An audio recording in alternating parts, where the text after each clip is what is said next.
Welcome to Designed for the Creative Mind, a podcast for interior designers and creative entrepreneurs to run their business with purpose, efficiency, and passion. Because while every design is different, the process should remain the same. Prepare yourself for some good conversations with amazing guests, a dash of Jesus, and a touch of the woo-woo, and probably a swear word or two. If you're ready to stop trading your time for money and enjoy your interior design business, you are in the right place. I'm your host, Michelle Lynn.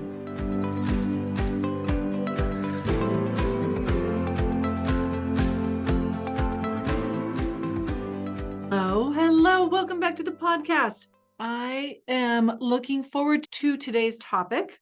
Last week, we talked about the worst advice I ever got. And I had mentioned that we're going to talk today about how do you get your business started. Even if you've been in business for a little while, I think you're still going to find some nuggets in this episode that you can take and apply to your business. So even if you've been in business for, a year or two, I think if you've been in business for like 15 years, you can probably just hit the pause button and move on and come back for the next episode after this. But today we're going to be talking about how to get your business started.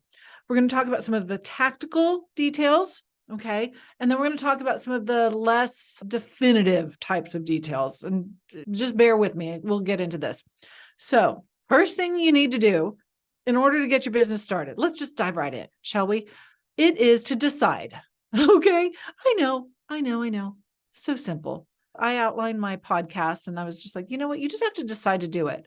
And you have to decide to be vulnerable and then tell others. Okay. So sometimes deciding is one thing, but if you don't tell anybody, it doesn't matter. So by telling others, this can be by starting your social media channel. You need to set up your accounts. You need to create a website and put that out there and start sharing it with others. So a website is something that needs to be done. Your business cards. These are all actionable items that you need to have a checklist and take through it. And in fact, I think don't quote me on this. It depends on when this podcast comes out, but we are launching it's like a membership group. So we've got the Interior Design Business Bakery, but then there are a bunch of designers who are not quite ready to make that investment or to make that leap. So we are starting something, I think it's called the Sugar and Spice Society, and it's a membership. Okay. It's a membership. It's monthly. It might be like $47, but in it, we have this, how to get your business started within 30 days. So watch for that. If we haven't launched it just yet, it's coming really, really soon. So you can DM me on Instagram and I can get you that information as soon as it's official. But hey, okay, I am just practicing what I preach. Like you have to decide you're going to do something. Like I decided that I was going to start this membership for individuals who were not ready to move into the bakery and they just needed some community and they needed some basic tools and like this checklist.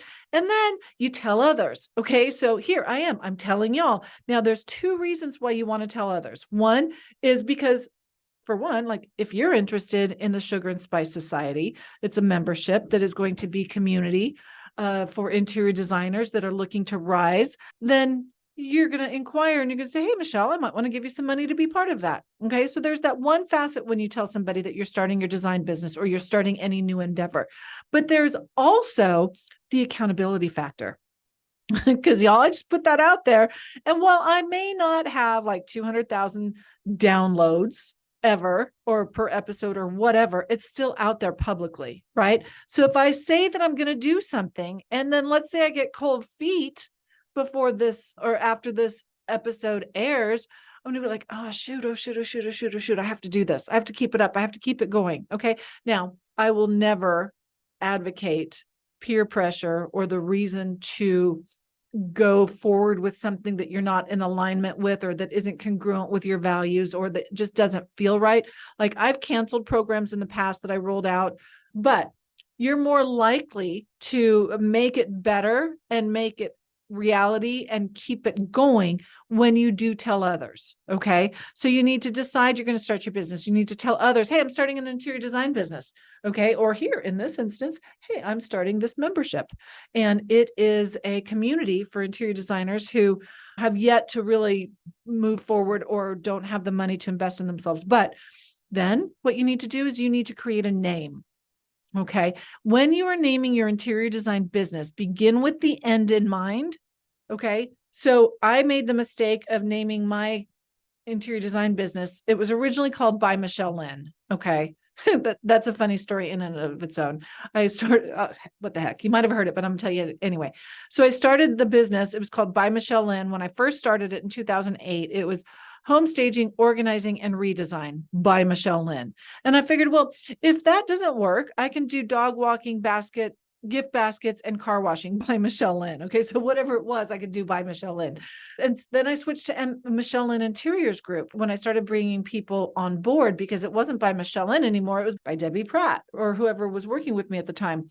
So I switched to ML Interiors Group in that respect, or Michelle Lynn Interiors Group. And then I shortened it to ML Interiors Group because, y'all, if I want to sell the business, am I going to have to find another Michelle Lynn? Okay.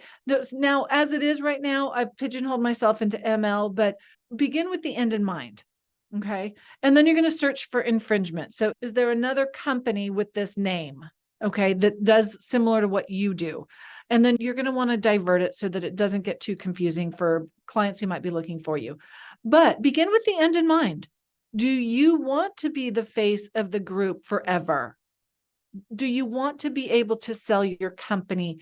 And I don't know if that's going to be an obstacle if and when the time comes that I want to sell my company, but I'd like to put the group towards the front. So that's why we switched it there. But begin with the end in mind when you come up with your name. You don't have to use your name. You don't have to use your name at all. I don't know if I would go back and use my name in the company name if I were to do it all over again. So you also need to figure out your business structure. Are you going to be an LLC, a sole proprietor, an S Corp, a C Corp, like whatever that looks like? And then you need to get an EIN number. Okay. Because you have to have an EIN number in order to get a bank account. So you need a business bank account. You need insurance. And y'all, let me just tell you that insurance for interior design is more complicated than you would imagine. It's not something that you're going to be able to call up your State Farm, and no disrespect to State Farm, no disrespect to the general insurance, but there's a lot of nuances that go on in interior design that your standard insurance agent is not going to necessarily understand. So you need to find somebody specialized in interior design. I think I mentioned it a couple episodes ago, but you guys are more than welcome if you want to DM me and ask for my referral. I don't get a kickback from them at all, but they do a good job. And if I can pass that information on to you, especially in the instance that you need the insurance, I would really like for you to have some good insurance. So let me know and I can pass that information on to them. You're going to want a resale certificate because, babe, you're going to want to sell furniture. We talked about this. We touched on it last episode, I believe, that with some of the worst advice I ever got. And that is telling the customer how you make your money. And one of them is by selling furniture. If you're not selling furniture, if you are just going to Home Goods and getting furniture and maybe marking some of that up, or you're going to Pottery Barn and getting your 20%, y'all, that's a good start. That's just baby steps. You need to be buying at wholesale and reselling at retail. Okay, so you need your resale certificate. You're going to need a website. Okay, you're going to need a website in order to get your business started. You're going to need somebody to design it. You're going to have the content created, and you need to purchase the domain name. Okay, so those are on your checklist. You need to determine if you need a business license. I don't know if that is by city or by state, but you need to look into it in your locale. And of course, you're going to need office equipment. Okay, I pretty much think you can start with a good laptop or desktop, whatever floats your boat. Your cell phone is plenty. You'll probably want to get a phone line. I do recommend that you use a different number from your cell phone for your business. Because what if somebody's calling you at 11 o'clock at night and they just want to inquire? And now we can put our phones on do not disturb and stuff like that right now, but just keep that in mind. Okay. You can get a voice over internet provider, VoIP, and oftentimes you can just get an app. And you can do that. And I think even Google offers something, Google Voice or something. So those are some of the key things that you're going to need to get your business started. Another thing to consider is going to be your mailing address. Do you want people to have access to your home as your mailing address? There's other options, like you can go to UPS and just rent a postal box. A lot of the co-working spaces, for example, here in Dallas, we've got the Studio Works, which is my co-working space that we offer to interior designers, contractors, architects, builders, like people who are involved in the trade, interior photographers, et cetera, et cetera. And we have just mailboxes here that you can lease for like, I don't know, was it $15 a month or $8 a month? I don't know. But that way you don't have to list your home address as your mailing address. So there's options, and that's personal preference. If I was single, if I just whatever, I don't want that information out there. Now that I have a kid, I really don't want my information out there because I put her on the gram every once in a while. She's so darn cute, but that's a different conversation. Imagine trying to bake a cake without a recipe. You kind of know what the ingredients are, but you don't know how to put it all together. After lots of hard work and trying different combinations, all you are left with is a sticky situation and a stomachache. Babe, running an interior design business can feel exactly that same way. That is why I created the Interior Design Business Bakery. This is a program that teaches you how to bake your interior design business cake and eat it too. If you don't want to figure out the hard way and you want guidance to follow, a recipe that has already been vetted, someone that has already been there and done it and will help you do it too, then check out the year-long mentorship and coaching program, the Interior Design Business Bakery.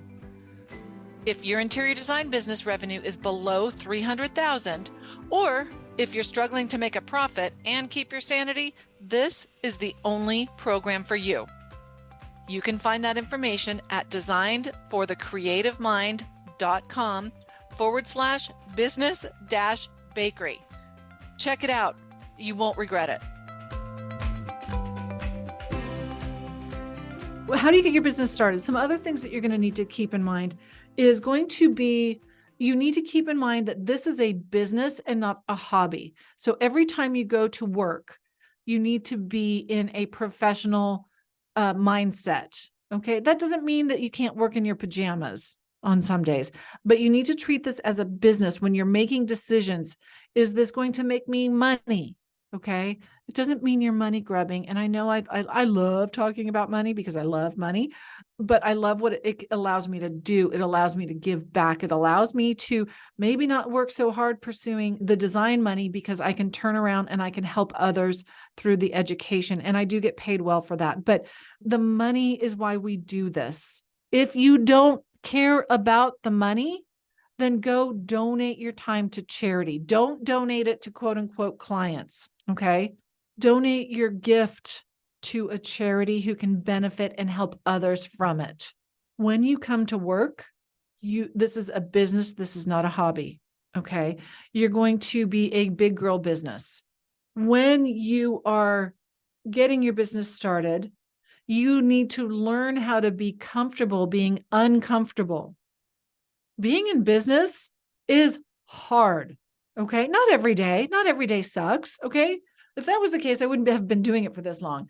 But if you think that you are going to start your business and it's going to be rainbows, unicorns, and fairy dust, and poof, it's going to be making houses beautiful, and that you get your business plan together, and in 3 years, you're going to be making $3.5 million, babe, I got to tell you, yeah, 3.5 million. Sure, that's possible. It's not very likely unless you don't sleep and you just have this uncanny ability to motivate others and all marketing like a maniac. But it doesn't matter. It doesn't matter. It's hard. Just choose your level of hard. But you need to be comfortable being uncomfortable. If you are not okay with that, then it's time for some reflection, and whether or not you truly are. You're probably very capable, but are you destined to own your own business? Being uncomfortable is a very, very common practice in business.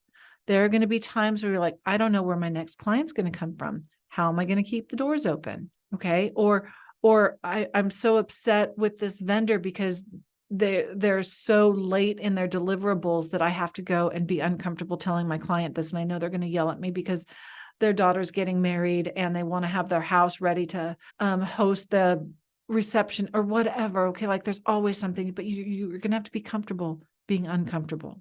It's important that if you are going to get your business started, and by starting, it can be started like brand new from the ground, like decide and tell others that this is what you're doing. And then you come up with a name. Okay.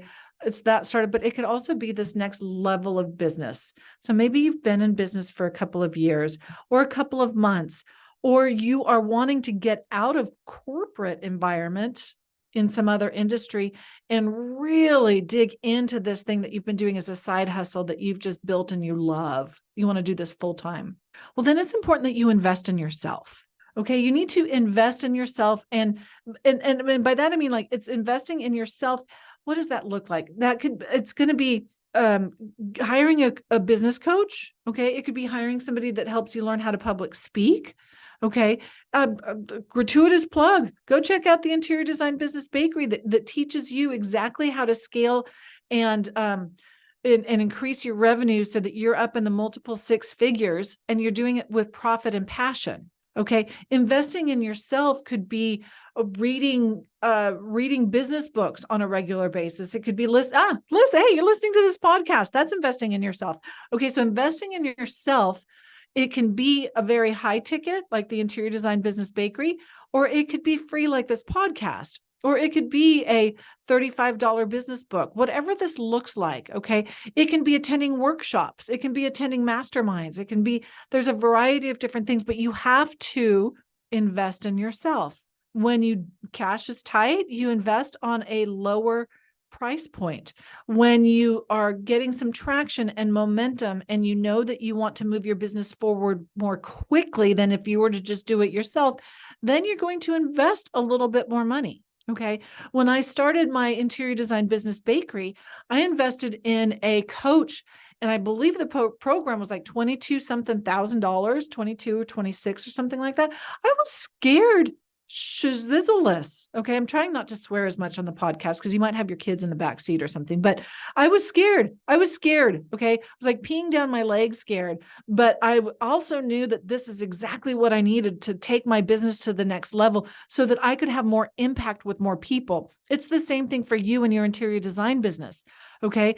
When you get a coach, when you join a program, when you invest in yourself, you're also much more likely to take it seriously than if you are just taking notes based on this podcast. Okay. I know it's the same thing. Like last week, I was telling you that you can't work for free until you're established. Like that was one of the worst pieces of advice I ever got. It's the same thing. It's the same thing. If you don't charge your clients, they're not going to take it seriously, and they're not going to put as much effort into giving you the information that you need in order to turn around and create a beautiful design. They're going to be questioning it. Well, she gave this to me for free or really cheap. Is it really any good? Okay. So you have to be able to, well, one, be uncomfortable asking for the amount of money that you can value yourself at. That's a whole other podcast. Okay. But my point is that you have to invest in yourself. It's going to give you more confidence to turn around and charge more as well. Not just from a, mindset, kumbaya, like confidence, but because if you get established business practices and processes and those details that you can implement and you can see that they work, you're going to be able to turn around and charge exponentially more than you're charging today.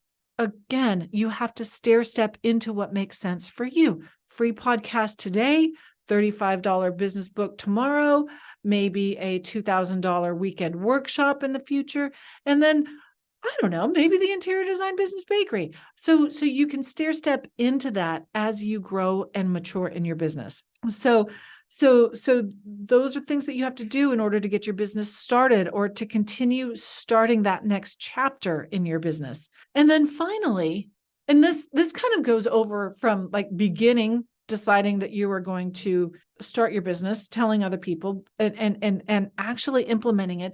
And I'll tell you, I've been in this business since 2008, really full time since 10, on high design focus since 13.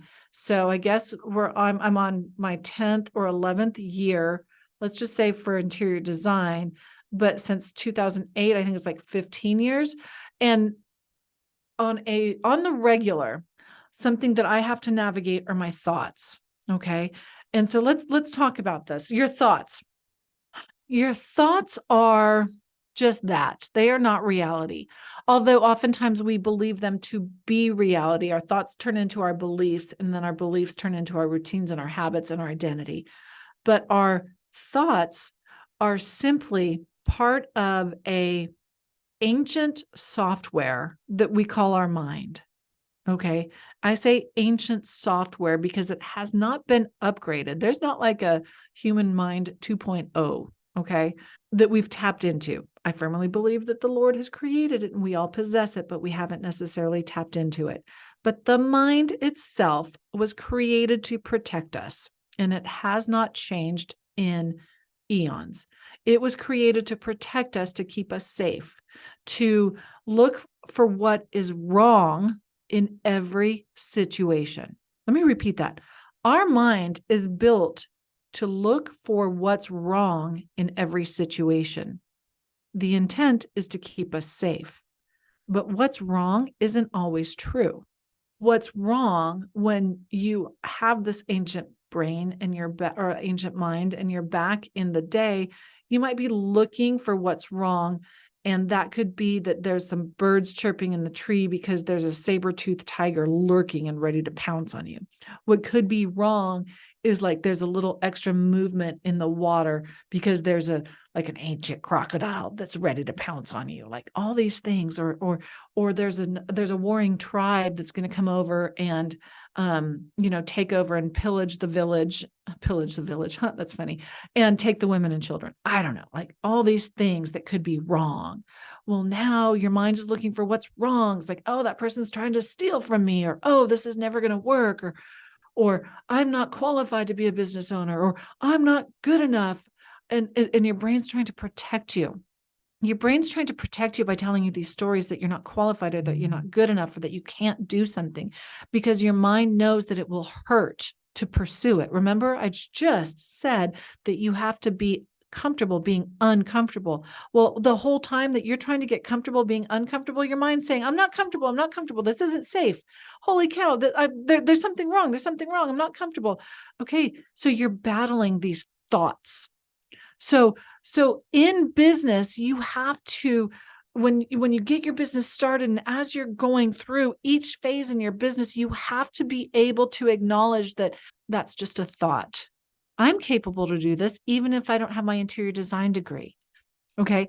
I'm worthy of this, even though I don't have an extensive portfolio, whatever the case may be. Or maybe you're telling yourself that I can't do this because I don't come from this world. This is luxury service. I was not raised in luxury.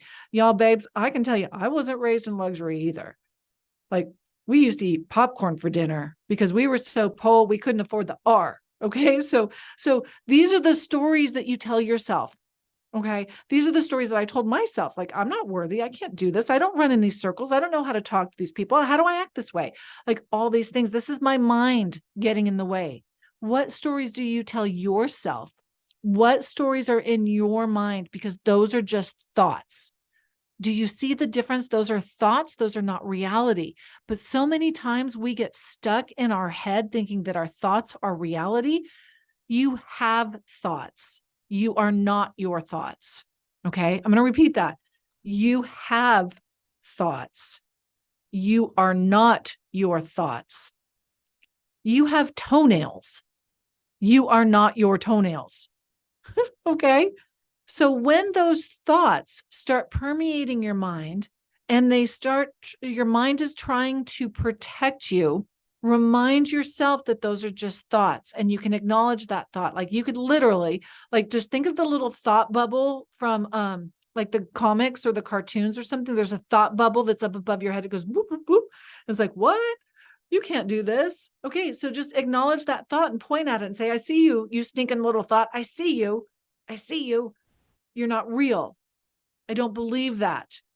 And then empower yourself by potentially filling yourself with an empowering thought. I'm a badass. I'm a badass. I can do this. I can do this. Like whatever it is, just acknowledge that you do not have thoughts. Did I just say that? You have thoughts. You are not your thoughts. You do have thoughts. I don't know if production's going to fix that or not. Doesn't matter if they do. We're keeping it real over here, right? So you have thoughts. These thoughts are going to try to undermine you.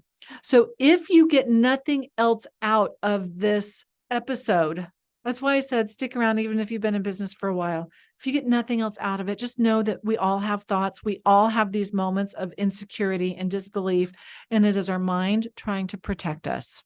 You are not your thoughts. You are not your mind. Acknowledge it, recognize it, call it out, and move on. So rock on with your bad self. If you've already started your business, if you're thinking about it, just go do it. Just go do it. You're going to build a plane while you fly it. And a couple of things as I wrap up here. Of course, you know about my review and planning guide. You can go to designforcreativemind.com/review guide. Okay. And that is a free interior design business review and planning guide. It's really badass.